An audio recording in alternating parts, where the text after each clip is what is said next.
bằng xiềng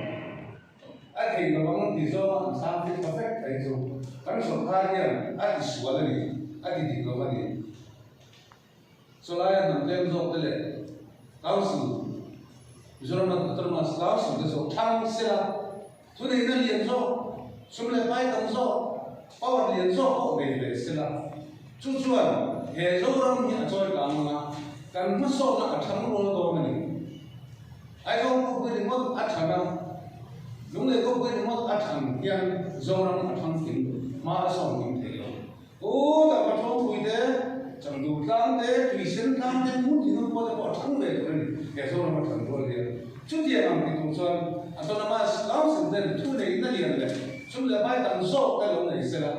cẩn thận ở đâu đó anh ấy chứ bằng cái quay này kia hết tiền mà nằm lên rồi cái này rồi dùng rồi thế mà số này nó đủ thằng lộc thắt cái gì lộc thắt thì dùng ramba nida anh hiểu tổ mình cái gì á chứ bằng chân quay này kia anh số cao cái con người của nó này sẽ là Central Sarkar ini, atau masalah sejarah tu mereka lihat nanti, komen peraturan di, lo perlu hanya cari, tisah,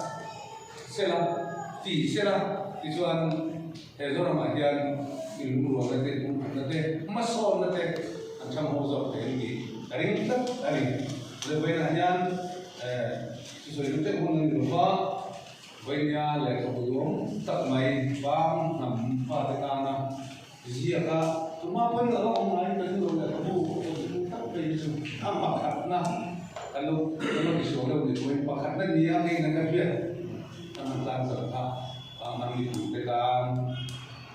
mà làm gì là có mà son na uống tập lâu thì na lòng thu số internet tàn bao nhiêu ấy, có mấy